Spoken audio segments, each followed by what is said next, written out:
Loni Kalbhor police ठाण्यातील police हवालदार केतन धेंडे निलंबित। या कारणामुळे पोलीस निलंबित, बघा सविस्तर बातमी।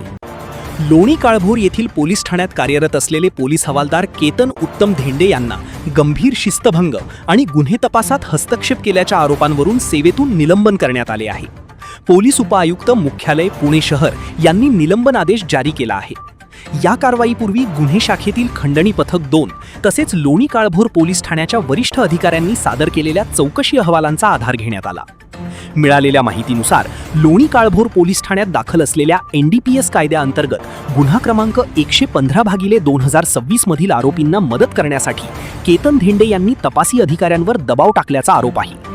आरोपींना मदत व्हावी यासाठी त्यांनी तपासी अधिकाऱ्यांना वारंवार फोन केले, प्रत्यक्ष भेटी घेतल्या आणि तपासात अवाजवी हस्तक्षेप केल्याचे चौकशीत समोर आले आहे। या प्रकरणात संबंधित कर्मचाऱ्याचे वर्तन पोलीस दलाच्या शिस्तीला बाधक, अशोभनीय आणि पोलीस खात्याची प्रतिमा मलिन करणारे असल्याचे आदेशात नमूद करण्यात आले आहे। तसेच महाराष्ट्र नागरी सेवा वर्तणूक नियम 1979 मधील नियम क्रमांक 3 चे उल्लंघन केल्याचा ठपकाही ठेवण्यात आला आहे।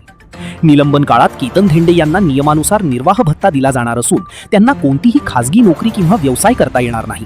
तसेच दररोज पोलीस मुख्यालयात हजेरी लावणे बंधनकारक करण्यात आले आहे। मुख्यालय क्षेत्र सोडण्यासाठी वरिष्ठांची पूर्व परवानगी घेणे आवश्यक राहणार आहे। या कारवाईमुळे पुणे पोलीस दलात मोठी चर्चा सुरू झाली असून शिस्तभंगाविरोधात वरिष्ठ अधिकाऱ्यांनी कठोर भूमिका घेतल्याचे स्पष्ट झाले आहे।